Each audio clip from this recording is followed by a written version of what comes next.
தேவன் நமக்காக வாழ்கிற உழைக்கிற நம்முடைய வார்த்தையை செவி கொடுக்கிற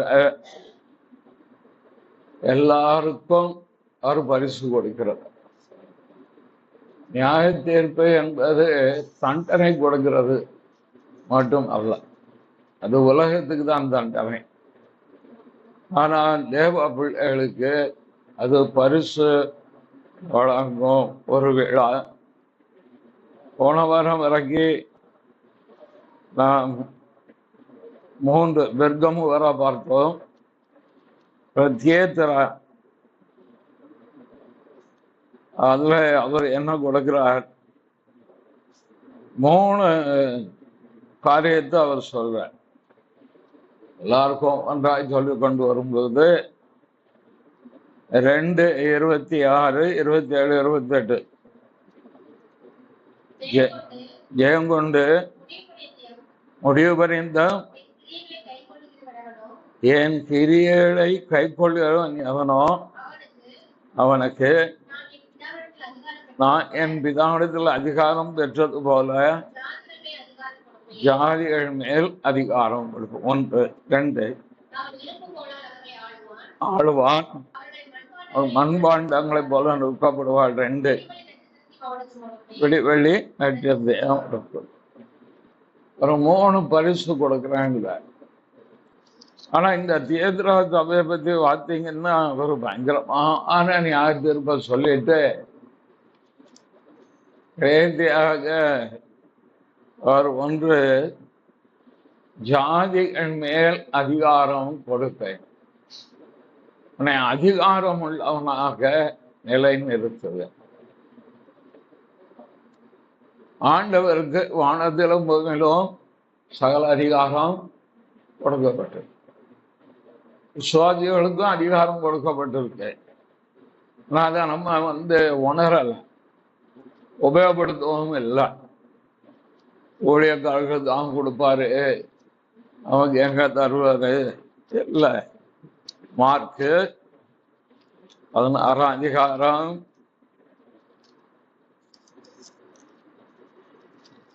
16 அதிகாரத்தில் விசுவாசிக்கிறவளா 17ஆம் வசனம் விசுவாசிக்கிறவளால் நடக்கும் அடையாளங்கள் போதும். ஊழியக்கால்லாம் நடக்கும் அடையாளங்கள் ஆண்டவர் தந்தாரு. யார் ஒருவர் என்னை விசுவாசிக்கிறார்களோ, இயேசுவே தேவகுமாரன் என்று விசுவாசித்து அவரை சொந்த ரட்சகராக ஏற்றுக்கொண்டு அவருடைய வழிகள் நடக்க தீர்மானித்து யார் ஒருவர் வாழ்கிறார்களோ அல்லது பின்பற்றுகிறார்களோ அவளால் நடக்கக்கூடிய அடையாளம் அது என்னென்ன இருக்கு? என் நாமத்தினாலே 1 அவமான பாட்சிகளை பேசுவாள். 2 சர்ப்பங்களை எடுப்பார்கள். 3 சாவுக்கு ஏதுவான யாரை கொடுத்தாலும் சேதப்படுத்தாது. 4 யார் எதுவுமே கைகளை வைப்பார்கள் அவள் சொந்தமாக. 5 ஓளவும் உங்களுக்கு கொடுத்துருக்க. நம்ம இதெல்லாம் தெய்வமா யாரியத்தம் வந்தாலே 10 அடி தள்ளி எங்க கைய வச்சா அந்த ஆவி நம்மள முடிஞ்சிடும். அதிகாரப்படுத்தி வைத்திருக்கிறார். யாத்தியத்திற்காக ஜபிக்கும்போது எந்த தைரியத்துல ஜபிக்கிறான்னு நினைக்கீங்க? இதான் அவருக்குன்னு ஒரு விசேஷத்தை வரம் கிருபை இருந்தா அது வேறு. குணமாக்கும் வரங்களும் அற்புதங்களை செய்கிற சக்தியின் வரமும் என்பது தேவன் அருளுகிற வரம். ஆனா சாதாரணமா ஒரு விசுவாசி சுவாமில்லன்னு வந்தா ஓயக்கான் 10 அடி தள்ளி போறாங்க. அதுக்கு அவங்க சொல்றது அந்த ஆவி இவளை பிடிச்சிருவான். அது என்ன? கை வழியா சாக்கு அடிச்சு உள்ளே அறியுமா? கிடையாது. அதிகாரம் கொடுத்து வச்சிருக்க விசுவாசிக்கே அதிகாரம். விசுவாச மக்களுக்கு நீங்களும் ஜெபம் பண்ணலாம்.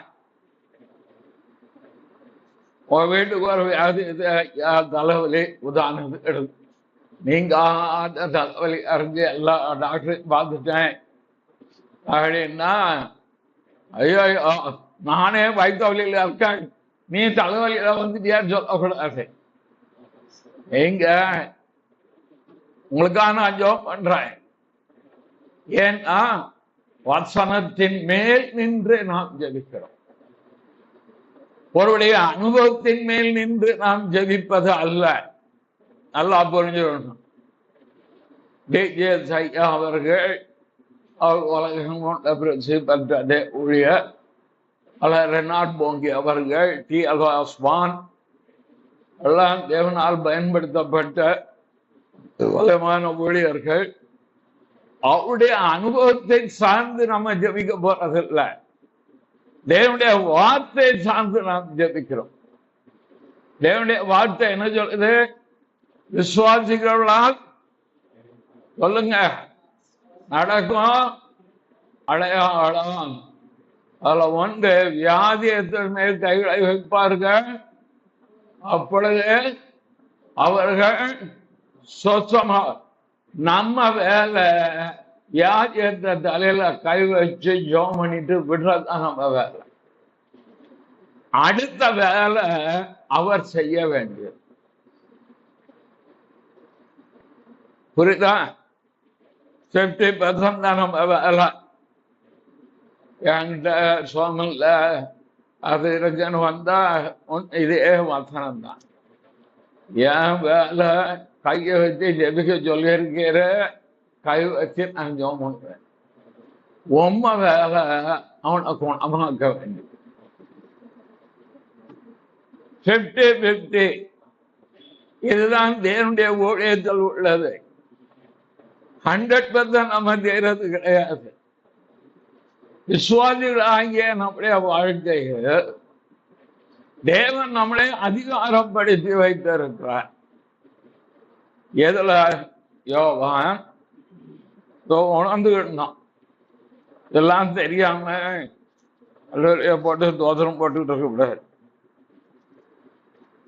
யோவான் 1:12 உடைய நாமத்தின் மேல் விசுவாசம் உள்ளவளாய் அதை ஏற்றுக்கொண்டவள் எத்தனை பேரோ அத்தனை பேர்களும் தேவனுடைய பிள்ளைகளாகும்படி அவருக்கு அதிகாரம் கொடுத்திருக்கிறார். அத்தாரிட்டி யார்? எபேசுல சபைக்கு எழுதும் போது பவுல் அப்போஸ்தலன் மிக அழகாக எழுதுகிறார். எபேசியர் 1:6 தம்முடைய தயவுள்ள சித்தத்தின்படியே நம்மை ஏற்று கிறிஸ்து மூலமாய் சுவிகார புத்தராகும்படி முன்குறித்து வைத்திருக்கிறார். இதான் நம்முடைய ஆவிக்குரிய உன்னத நிலைமை. தேவனிடத்திலே நாம் கிட்டி சேருகிறோம் என்றால், தேவன் என்னுடைய தகப்பன். தகப்பன் தன் பிள்ளைக்கு இறங்குகிறது போல கர்த்தர் பயந்தவர்களுக்கும் இறங்குகிறார். அவர் இரக்கத்தில் ஐஸ்வர்யம் உள்ளவர். எபேசியர் 2:4 தேவனோ இரக்கத்தில் ஐஸ்வர்யம், மகிமையில் ஐஸ்வர்யம் உள்ளவர், கிருபையிலும் ஐஸ்வர்யம் உள்ளவர். இது எபேசியர்ல எல்லாம் வரும். எடுத்து வாசிக்கணும்னா நான் உங்களுக்கு சொல்றேன். 1:7 வாசிங்க. அவருடைய கிருபையின் ஐஸ்வர்யத்தின்படி இவருடைய இரத்தத்தினாலே பாவ மன்னிப்பாகிய மீட்பு உண்டாகி இருக்கிறது. எவ்வளவு பெரிய ஸ்லாக்கியம்! பாவ மன்னிப்பாகிய மீட்பு. எபேசியர் 1:18 பின்பாகம் பரிசுத்தமானது தமக்கு உண்டாயிருக்கிற சுதந்திரத்துடைய மகிமையின் ஐச்சுரை இன்னதென்றோ பாவ பிதாவாகிய தேவன் கிருபையாக கிறிஸ்து இயேசுவின் மூலமாய் நமக்கு அவர் சுவீகார புத்திராக தெரிந்து கொண்டு அவர் மகிமையின் ஐஸ்வர்யம் உள்ளவராய் கிருபையின் ஐஸ்வர்யம் உள்ளவராய் இன்னும் இரக்கத்தில் ஐஸ்வர்யம். இன்னொரு வசனவாதிங்க எபேசியர் 1:12 பின்பாகம் கிறிஸ்துவுக்குள் அவருடைய சுதந்திரமாகும்படி தெரிந்து கொள்ளப்படும். எவ்வளவு பெரிய ஆவிக்குரிய ஆன்மீக உயர்நிலையை தேவன் நமக்கு வைத்திருக்க சாதாரண ஒரு உலக காரியத்திற்காக நாம் என்ன கவலைப்பட்டு கலக்கக்கூடாது. ஏன்னா அவர் உடைய சுதந்திரம் சுதந்திரம் அவங்களுக்கு தெரியுமா? அவருடைய சொத்து யாருடைய சொத்து? இந்த கட்டடம் விண்டேஜ் நாய் அவருடைய சொத்து நம்ம கொடுத்து நம்மளை ஒழிய ஆண்டவர் திருப்பி. அதே போல நாம் யாருடைய சொத்து? தேவனுடைய சொத்து, சொந்தம். ஆண்டவர் ஏற்றுடைய சொந்தக்காரர்கள் நாம். அவர் தம்முடைய சகோதரர்கள் முதல் பேரவனாக இருக்கும்படின்னு வரும். அவ்வளவு அதிகாரத்தை தேவன் நமக்குள் வைத்திருக்கும். இதை நீங்க அறிவு கொண்டார்.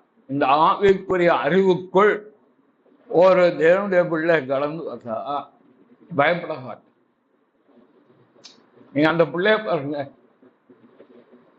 அந்த பிள்ளை மேல பாட்டி கவனம் பூரா இருக்கு. சேர்ல ஏறாள விழுந்துடக்கூடாத தாத்தாவுடைய கவனம் இருக்கு. அந்த பிள்ளை எதையாவது பத்தி கவலைப்படுதா? இல்லை. ஏன்னா அதுக்கு தெரியும் நம்ம தாத்தா பாட்டி இங்க இருக்காங்க, நம்ம தைரியமா இருக்கலாம். தாத்தா பாட்டி போயிட்டுன்னா ஒரே ஒப்பாரி வச்சிடும். இது போல் தான் கர்த்தரும் அவன் கூட இருக்கிறேன். யோசுவாக்கு சொல்லும் போது ரொம்ப அழகா சொல்ற, மோசே மரித்து போனான். யோசுவா 1 அதிகாரம் 1 அதிகாரம் இருக்கான்.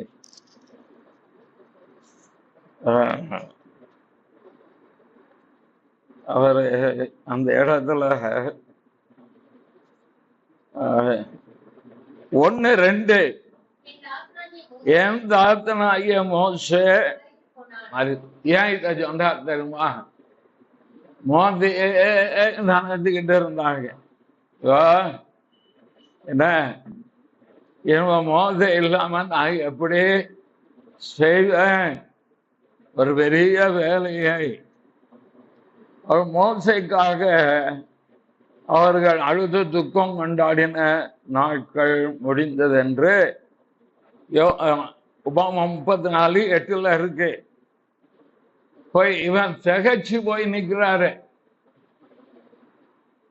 மோசை இருந்தா செங்கல் பழக்கம் எல்லாம் நடக்கும். நான் முன்னால கூட்டிட்டு போனோம். முன்னால யோர்தான் இருக்கு, எரியோ கோட்டை இருக்கு. அப்போ ஆண்டவர் அவனை ஞாபகப்படுத்துற, மோசை மறித்து போயிட்டான் பாரு, நான் உயிரோட இருக்கேன். இந்த வார்த்தை எனக்கு எப்போ சொன்னா தெரியுமா? ஆண்டவர் 1980 என்னமோ பாஸ்டர் விக்டர் டிரான்ஸ்பர் ஆகி போயிட்டார்.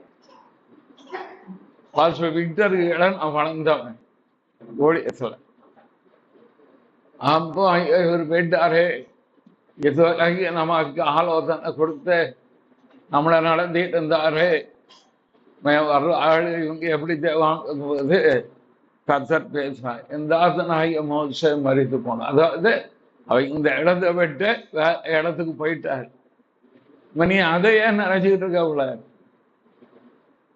என்னதான் நினைக்க, நீ அதையே நினைச்சுக்கிட்டே இருந்தா உன்னால முன்னேற முடியாது.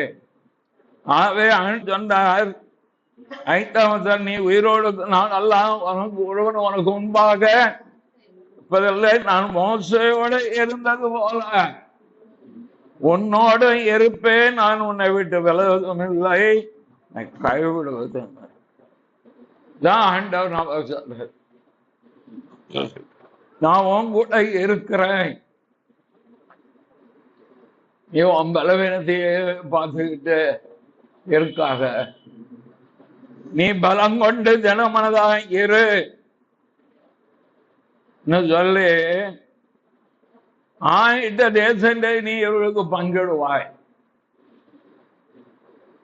ஆண்டவர் நம்மளை பலப்படுத்துகிறவர், அதிகாரப்படுத்துகிறவர்.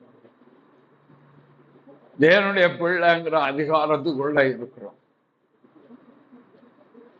அந்த அதிகாரம் ஒரு நாளும் நம்மளை விட்டு நீங்குவது அதை புரிஞ்சுக்கோங்க.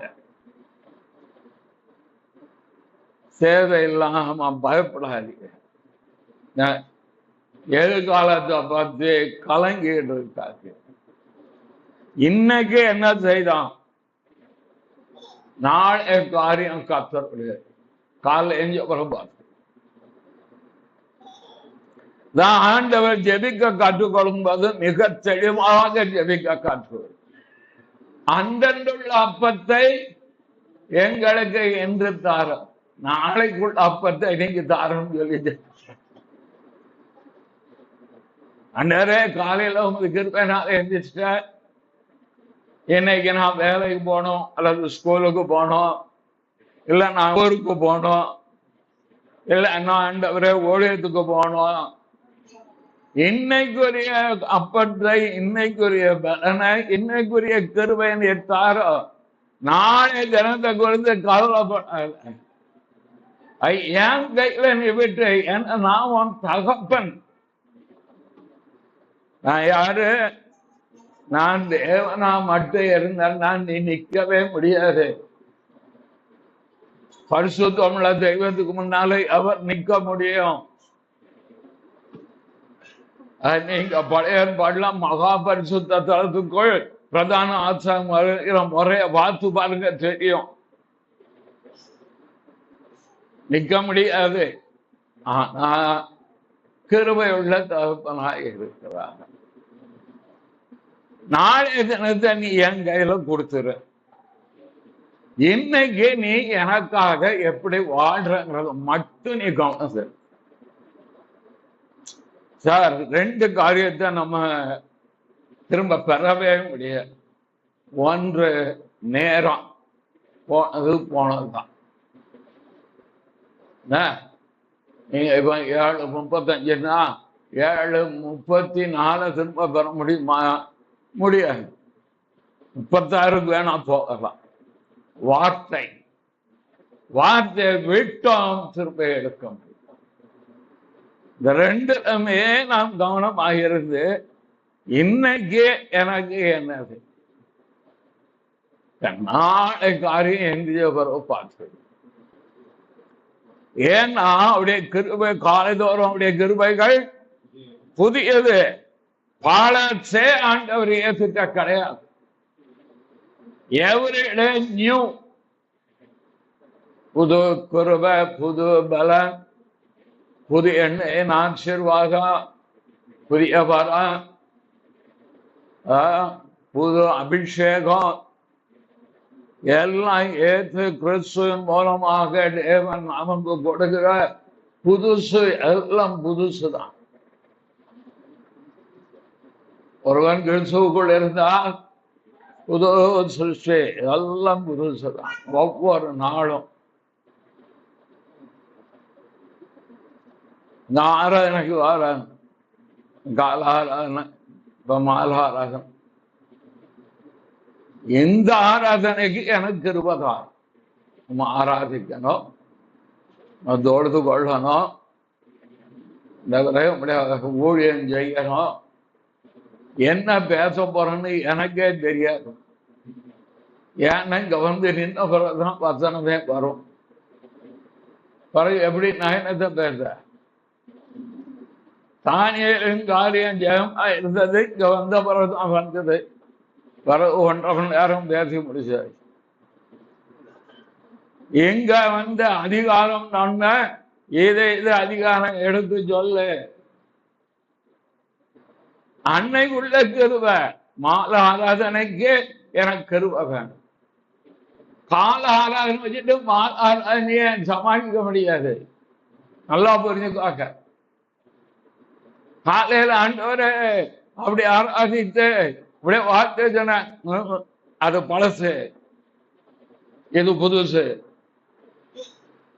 ஆகவே ஒவ்வொரு நாளுக்கும் உரிய அந்த கிருப, அந்த பலனை தேவனுக்க உண்மை உள்ளவராய்.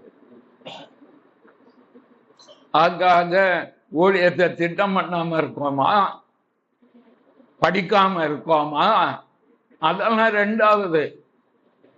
ஆனா இன்னைக்கு நான் எப்படி இருக்கிறேன், எப்படி வாழுகிறேன், இன்றைக்கு தேவனுடைய பாதுகாப்பு வழி நடத்துதல்.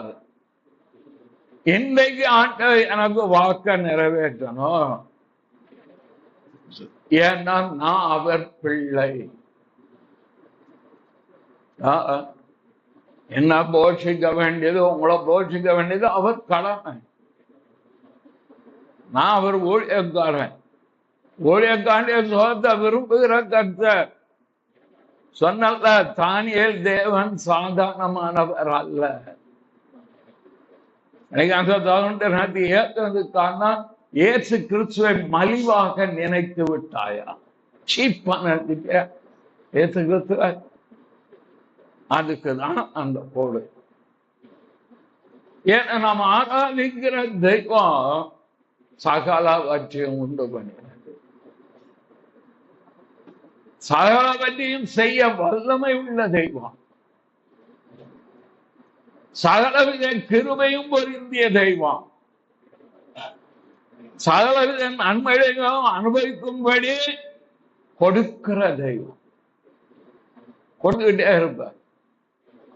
ஒவ்வொரு முறை நீங்க ஜபத்துக்கு வரும்போதும் எபிரேயர் 4:16, எபிரேயர் 7:25 தனி ஜபமும் குடும்ப ஜபமும் ஆராதனையும் இந்த 2 மனசுல வச்சுக்கிட்டே இருந்தாகும் இறக்கமும் கிருபையும் கிடைச்சிட்டே. கிருபை கிடைச்சாலே போதும், குடும்பம் பலப்படுறோம். அவர் சொல்லும்போது என்ன சொல்றாரு? வாழ்த்தும் போது கிருபையும் சமாதானமும் பெருகல். அந்த கிருபை பெருகுனா ரட்சணியம் குடும்பத்துக்குள்ள வந்துடும். ஊழியர்களை கிருபை பெருகுனா தேவ கிருபையினாலே சத்தியம் வெளிப்பட்டுக்கிட்டே இருக்கும். ஆண்டவர் அதிகாரம் உடையவளாக நம்மளை நியமித்து வச்சது. அவருடைய சுதந்திரம். நீங்க தகப்பன்ட கேட்கிற மாதிரி தைரியமா கேட்கிறார். அவர் சொந்த குமார் என்று பாராமல் அவரே தந்தவர். அவரோடு கூட அது எல்லாவற்றையும் சர்வர் தந்துகிட்டே தான் இருக்க. குறை அவருக்கு பிரியமா நடந்திருக்க. உங்களுக்கு பிரியமானது எல்லாத்தையும் கேட்காமலே செஞ்சது. கர்த்தருக்கு பிரியமான நடந்தான். அதுக்கு நடக்க நான் சொன்ன 3 வசனம்தான், வேற எதுவும் கிடையாது. அடிப்படை அசிபாரம். அதுபடி உங்க லைஃபுக்கு ஒப்பு கொடுத்து வச்சுக்கிட்டீங்கன்னா தானா காரியம் அவர் செய்வார். அவர் கிரியை செய்கிறவர் தானே, கிரியை கைவிட மாட்டார், ஒரு நாளும் கைவிட மாட்டார். எதிர்ப்பில்லாத வாழ்க்கை இருக்க நினைக்கவே கூடாது. அவன் தோற்று போனவன், முறியடிக்கப்பட்டவன், நாம் ஜெயம் கொள்ளும்படி தெரிந்து கொள்ளப்பட்ட. சரி, முதலாவது அதிகாரம் கொடுப்பேன். இன்னும் அதிகாரம் இருக்கு, அது உங்களுக்கு வேண்டாம். அடுத்தது, அவன் இருப்பு கோலால் அவர்களை ஆளுவான். ஆளுகை. சார், அதிகாரம் இருந்தால் மட்டும் போதாது, ஆளுகை செய்கிறவளாகவும். எதை ஆளுகை செய்வீங்க நீங்க? உங்க குடும்பத்துக்கு நீங்க தான் உத்தரவாதி.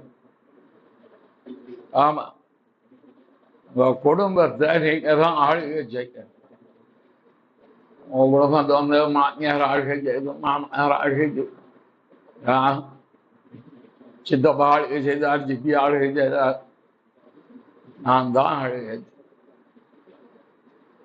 சொல்ற ஆலோசனையை கேட்டுக்கிடலாம். தீர்மானம் எடுத்து நடத்துறது நாம. அது என் குடும்பத்துக்கு நன்மையை கொண்டு வருமானும் அதை நினைக்கணும். என் குடும்பத்துக்கு சமாதானத்தை தருமா, என் குடும்பத்துக்கு வளர்ச்சியை தருமா, என் குடும்பத்திற்கு அது தேவனுக்கு பிரியமா இருக்கான்னு நினைத்து அப்படி நீங்க அந்த சூழ்நிலை ஆளுகை செய்தா, இறப்பு போல ஒரு மண்பாண்டை போல ஒருக்கப்படுவார். எல்லாத்தையும் உடைச்சி தள்ளி. நான் ஊழியத்துல இருந்தேன், சபை இருக்கு, நிறைய ஊழியர் இருக்கு. இதுக்கு ஆளுகை என்கிட்ட தான் கத்தர் கொடுத்தார்கள். அதே போல சபை இருக்கு ஆளுன்னா அவருடையும் கொடுத்திருக்காரு. இதை கர்த்தரை ஆளுகை செய்ய இடம் கொடுத்துரும். கிரியோன் சொன்ன, நான் உங்களை ஆளுகை செய்ய மாட்டேன், கர்த்தரை உங்களை. பரிசுத்த ஆவியானுடைய ஆளுகைக்கு உட்பட்டுதான். ஆராய் இருந்தாலும் 3 காரியம் அவங்க கிட்ட வந்துகிட்டே இருக்கும். இல்லை, எவ்வளவு பெரிய ஆளா இருந்தான் சரி. சுயம், மாமிசம், பிசாசு, 3 எப்படியாவது தேம ஊழியம் செய்யறவன திருப்புறதுக்கு எந்த விதத்திலையாவது வரும். இதுல சுயம் ஆளுகை செய்ய விடக்கூடாது, மாமிச ஆளுகை செய்ய விடக்கூடாது, பிசாசுக்கு இடமே கொடுக்கவே கூடாது. என்ன செய்யறது? ஆவியானுடைய ஆளுகைக்கு ஒப்பு கொடுத்துருக்கோம். ஆராதனை முழுவதும் ஆவியானுடைய ஆளுகைக்கு தான். ஆராதனையா ஆவியானுடைய ஆளுகை தான். மால ஆராதனையா ஆவியானுடைய ஆளுகை தான். சுயம் ஆளுகை செய்யறது கிடையாது. சுயம் வந்ததுன்னா அங்க ஆவியானுடைய கிரியை இராது, சத்தியம் வராது. உங்களை பிரியப்படுத்தி நாம் பேச முடியாது. ஆவியானுடைய ஆளுகை குடும்பத்துக்குள்ளே இருக்கணும், தனிப்பட்ட வாழ்க்கைக்குள்ள இருக்கணும், ஊழியத்திற்குள்ளணும். நம்ம ஆளுகை செயலாக நம்மளை உயர்த்தி வைத்திருக்கிறார். எங்க வச்சிருக்காரு? எபேசியர். எல்லாம் உங்களுக்கு தெரிஞ்சுக்கணும். உன்னதத்தில் அவரோடு கூட உட்கார வைத்திருக்கிறார்.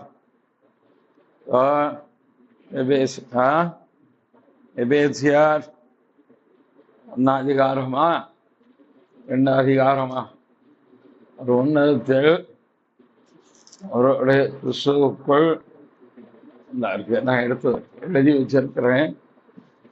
எல்லாம் அறிந்து கொள்வதற்கு கிறிஸ்துவுக்குள் உண்டாகிற சுதந்திரம் என்ன, என்னென்ன காரியம்லாம் ஆண்டவர் நமக்கு கிறிஸ்துவுக்குள்ள உணர்ந்து வச்சிருக்கார், இதெல்லாம் நாம் அனுபவிக்கொள்ள இருந்தா போதும். நம்ம எதோ குறித்தும் வீணான கவலை, வீணான காரியங்களுக்கு விலகி நம்ம வாழ்க்கையை நடத்துவோம். சமாதானம் இருக்கும். மொத்தம் தான் அங்க என்ன இருக்கும், நான் நமக்கு தேவை சமாதானம்.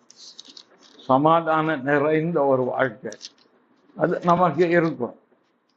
கிறிஸ்துவுக்குள் அவர் வைத்திருப்பது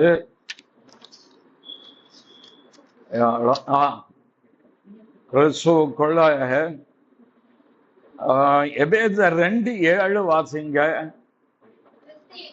கிறிஸ்து இயேசுக்குள் நம்ம அவரோடு கூட எழுப்பி உன்னதங்களிலே அவரை கூட உட்காரவும் செய்தானா, எல்லாம் பாதத்துக்கு கீழே நீ ஆளுகை செய்யறவனா. சத்துரையும் ஆளுகை செய்யலாம், அடுத்தது சூழ்நிலையும் ஆளுகை செய்யலாம். நம்ம கிறிஸ்துக்களை எங்க கொண்டு போய் வச்சிருக்காரு? உன்னதத்து. இதான் ஆவிக்குரிய ஆசீர்வாதம். நம்ம பந்திக்கு 2வது தடவை இது அர்த்தம் என்ன? உன்னை என்னோடு கூட உட்கார வைத்து இருக்கிறார் அவர். கிறிஸ்து ஆழ்கை செய். ஆவியாவுடைய ஆழ்கைக்கு விட்டு கொடுத்துட்டீங்கன்னா போதும், அவர் சரியா நடத்துவார். தடுப்பார், போதிப்பார், உணர்த்துவார், பலப்படுத்துவார், தெளிந்த புத்தி தருவார், ஞானம் தருவார், உணர்வு தருவார். சரி, அது போட்டு அடுத்த விடிவெள்ளி நட்சத்திரத்தையும் அவனுக்கு. விடிவெள்ளி யார் தெரியுமா? முதல்ல விடிவெள்ளி லூசிபர் விழுந்து போயிட்டான். விழுந்து போனதுனால இந்த விடிவெள்ளி யாருமா? ஆண்டவர் இயேசு கிறிஸ்து. வெளிப்படுத்தின விசேஷம் 22:16 வாசிங்க.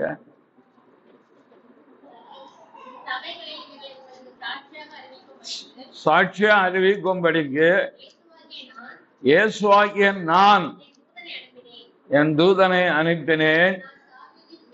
நான் தாவீதின் வேரும் சந்ததியும் பிரகாசமுள்ள விடிவெள்ளி நட்சத்திரமாக இருக்கும். இந்த விடிவெள்ளி நட்சத்திரம் என்னன்னா வழிகாட்டும். யாருக்கு வழிகாட்டும் என்றால், கடற்பயணத்தில் போகிற மாலுமைகளுக்கு இந்த விடிவெள்ளி நட்சத்திரத்தை பார்த்து அவங்க தலத்தை செலுத்துவார்கள். ஆகவே ஆண்டவர் இயேசு விடிவெள்ளி நட்சத்திரம் என்றால் நம்மை வழிகாட்டுகிறவர், வழி நடத்துகிறவர். இதை உனக்கு கொடுப்பேன், நீ அநேக யாருக்குள்ள நடத்துவ? தேவனுடைய ரட்சணியத்திற்குள், கிறிஸ்துவுக்குள் நடத்தின ஒரு மனுஷனா வழிகாட்டுகிறவனாக. வழி தெரியாம அங்கங்க அலைதாங்கள் ஆட்கள். தெய்வம் யாருன்னு தெரியல, ரட்சிக்கப்பட்ட பிறகு என்ன செய்யறதுன்னு தெரியல, எது உண்மை எது உண்மை இல்லைன்னு தெரியல, எது சத்தியம் சத்தியம் இல்லைன்னு தெரியல. எல்லாத்துக்கும் வழிகாட்டுகிற ஒரு விடிவெள்ளி நட்சத்திரமாக அவர் சொல்றார். தாவீதின் வேர், தாவீதின் சந்ததியும் விடிவெள்ளி நட்சத்திரமா. எவ்வளவு பெரிய ஆசீர்வாதம் பார்த்தீங்களா? ஆண்டவர் கொடுக்கிற மேலான ஆவிக்குரிய ஆசீர்வாதம் பரிசு உண்டு. அதை மட்டும் தெரிஞ்சுக்கோங்க. நம்ம கிறிஸ்துவுக்காக எடுக்கிற சகிப்புத்தன்மை, பொறுமை, விட்டு கொடுத்தல், மன்னித்தல், மனத்தாழ்மை நடத்தல், சாந்தமுள்ளவளாக இருத்தல், ஆவியின் கனி கொடுத்தல், ஆவியின் வரங்களை கிறிஸ்துவுக்கென்று பயன்படுத்துதல்,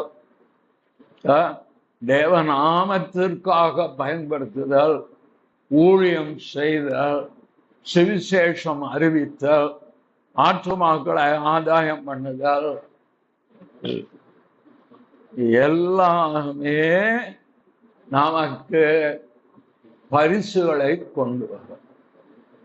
உலகத்துல நமக்கு ஐஸ்வர்யம் உண்டு இல்லைன்னு. முதலாவது தேவனுடைய ராஜ்யத்தையும் நீதியையும் எழுங்க, எல்லாம் கூட வேலை கொடுக்கலையா, சம்பாத்தியம் கொடுக்கலையா, அந்த சம்பாத்தியத்துல ஆண்டவருக்கு அந்த மனப்பூர்வமாக ஏதோ காணிக்க கொடுத்து நீதிய குடும்பத்துக்காக தர வைக்கும் போது அது தேவனுடைய பாதுகாப்பு. அவ்வளவுதான். உன் கைகளின் பிரயாசத்தை சாப்பிடுவாய். ஆண்டவர் கைகளின் பிரயாசத்தை ஆசிரியக்காமல் இருக்கிறது அல்ல.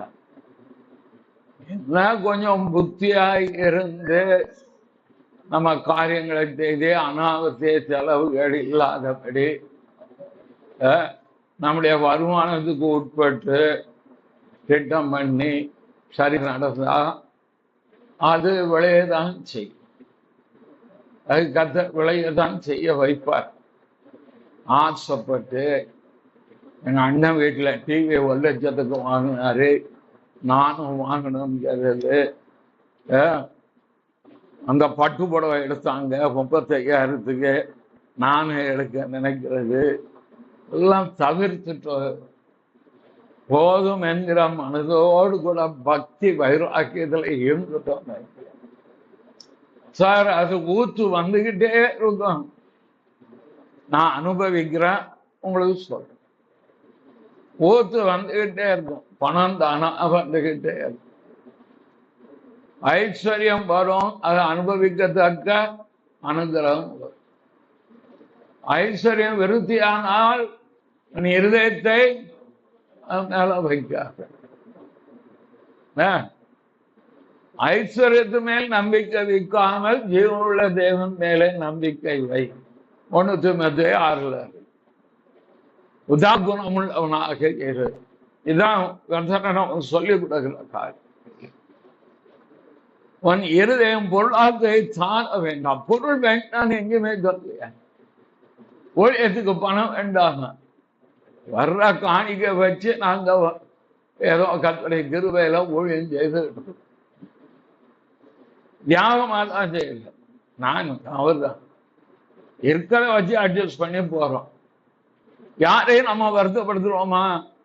தருமானம் கொடு, காணிக்க கொடுக்கலன்னா கண்ணன் கொண்டு கைய எல்லாம் யார் ஏத்துக்கு? தெய்வம் யாரு?